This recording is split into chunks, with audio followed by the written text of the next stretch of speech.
အဲ့ပြီး overlay တဲ့ overlay ဆိုတော့ဘာကိုပြောရလဲဆိုတော့ကျွန်တော်တို့ဒီ video ပေါ်မှာဘာလို့ဒီဘာပုံလေးတွေချက်မလဲပေါ့နော်ဟုတ်ပြီ video တစ်ခု select လိုက်မယ်ကို overlay ထပ်ခြင်းနဲ့ကိုဒီပေါ်မှာထည့်ခြင်းနဲ့ပုံလေးတွေကိုထပ်ထည့်လိုက်မယ်ပေါ့နော်ဟုတ်ပြီဒီမှာရက်လိုက်မယ်ရပြီးရင် overlay နှိပ်လိုက်မယ်ပြီးရင် add ကိုနှိပ်မယ်ဒီမှာဒီ video မှာပဲကိုက video ထည့်ချင်တယ်လားပုံကိုထည့်ချင်တယ်လားစိတ်ကြိုက်ထည့်လို့ရပါတယ်အဲ့တော့ကျွန်တော်ကတော့ video လေးပဲထပ်ထည့်ပေးလိုက်အဲ့ဆိုတော့ဒီပုံလေးဒီလိုရပါတယ်ဒီပုံလေးဒီလိုရပါတယ်ဆိုဥမာဒီလိုလေးပေါ့နော်ဒီလိုလေးကျွန်တော် blog တွေပါတယ်ဆိုရင်ဟိုပေါ့ပစ္စည်းကွန်ပျူတာလေးဆိုရင်အဲ့လိုချပြလို့ရတာပေါ့နော်ဟုတ်ပြီအဲ့မှာ overlay ပြတ်သွားပြီ overlay ကဒီမှာတစ်ခုရပြီเนาะအဲ့တစ်ခုကိုမှကျွန်တော်တို့ပြန်ပြီး edit လုပ်လို့ရတယ်အဲ့တော့တီးလို့လိုပါတယ်အဲ့တော့ဒါက overlay ဆိုအကြောင်းကိုပြောပြရနော်ဖြည်းဖြည်းချင်းနောက်မှပြန်ပြောပြမယ်တော့ဆိုဒါ overlay ကဒီမှာရွှေ့သလားဘယ်လိုလုပ်ချင်လဲဒါကတော့ဒီလိုထပ်တယ်ဆိုအကြောင်းဒီတစ်ခုမှမဟုတ်နောက်ထပ်ပြန်ထပ်လို့လည်းရပါသေးတယ်နောက်ထပ်ပြန်ထပ်ချင်လည်းရတစ်ခုထည့်လဲဒီမှာပေါ့နော်ဒါနှစ်ခုပေါ့နော်ဟိုဘက်တစ်ဘက်ဒါ overlay ရဲ့အဓိပ္ပာယ်ပါ overlay ရဲ့အဓိပ္ပာယ်ပေါ့နော်ဒီလိုထည့်လို့ရတယ်ဒါတော့ loss overlay ဆိုတဲ့အကြောင်းအရာလေးကိုပြောပြတာဖြစ်ပါတယ်ဟုတ်ပြီ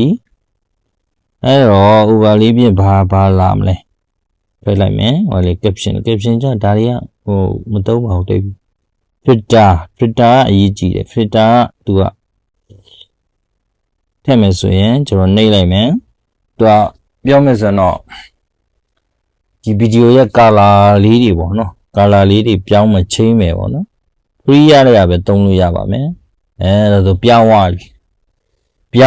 ပေါ့နော်ဒါလေးပြန်ဖြုတ်လိုက်မယ်ပြန်ဖြုတ်လိုက်တဲ့အခါမှာသူအယောင်ကတစ်မျိုးfilter လေးထည့်လိုက်မယ်ဆိုရင်သူကဆိုလေးဖြစ်သွားတယ်ပေါ့နော်ကိုကြိုက်တဲ့ color လေးတွေထည့်သုံးလို့ရပါတယ် free ရတဲ့ဟာလေးတွေပေါ့နော် free ရတဲ့ဟာလေးရွေးလဲဒီနောက်တစ်မျိုးဒါတော့ကိုစိတ်ကြိုက်ပေါ့နော်စိတ်ကြိုက် filter လေးတွေထည့်ပြီးတော့သုံးလို့ရပါတယ်ကိုလာမယ်ထင်းနေရပါတော့ filter လေးသုံးလို့ရတယ်ကျွန်တော်ခဏမှအစိမ်းရောင်လေးပဲဟိုပါလားစိုးလေးပဲကောင်းဒါကျွန်တော်ဟာ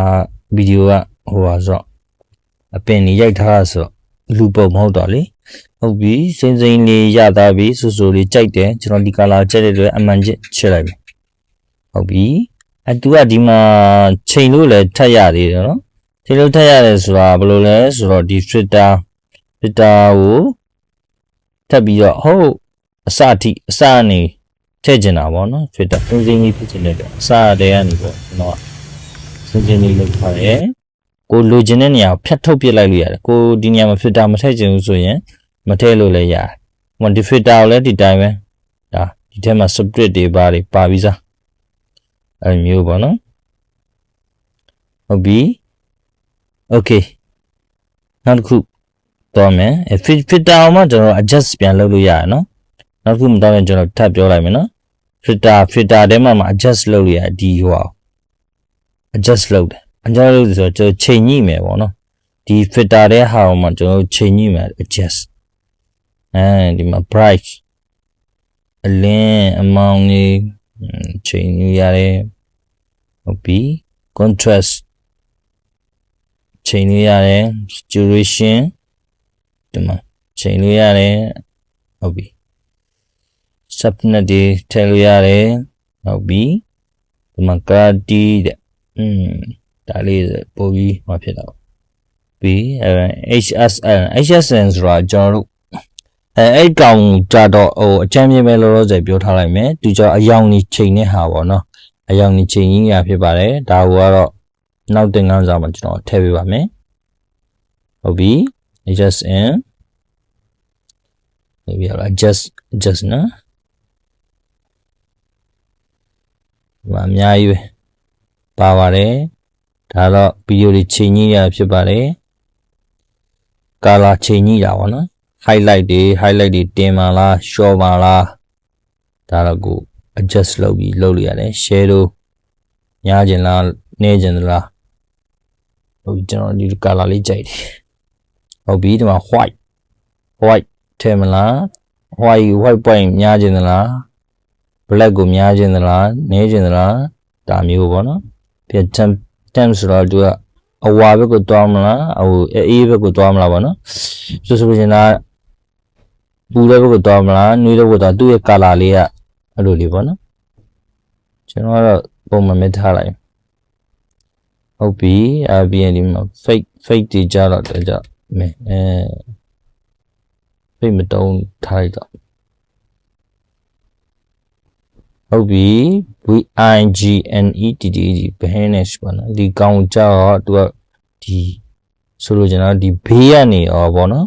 မဲရောင်လေးတွေအဲ့လိုလေးသွားမလားဒါပေမဲ့ဒီဘက်ကိုအဖြူတွေပဲသွားမလားသူကြတော့နည်းနည်းလေးပေါ်အောင်ပေါ့နော်ကိုယ်မြင်ကျင်တဲ့အရာဆိုရင်ကျွန်တော်တို့ကဒီလိုလေးလုပ်လိုက်မယ်ဟုတ်ပြီ green ဆိုတာသူကကျွန်တော်တို့ noise တော့နည်းနည်းများပါပို့ပြီးထင်ရှားရှိအောင်လို့အမုံလေးတွေပေါ့နော်ဗီဒီယိုတို့ဘာတော့မှသူကတချို့တွေဆိုတော့တုံးကြပါတယ်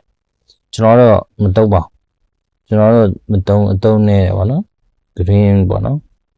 ဟုတ်ပြီဒါလေးတွေပြောပြတာဖြစ်ပါတယ်ဟုတ်ပြီဗျာ filter လေးကိုအဆုံးထိပဲကျွန်တော်ယူလိုက်မယ်ဘာလို့ဆိုတော့အရာလေးကလောက်ဟုတ်ပြီဒီနောက်ဆုံးကဟာလေးကိုဖြတ်လိုက်ရရတယ်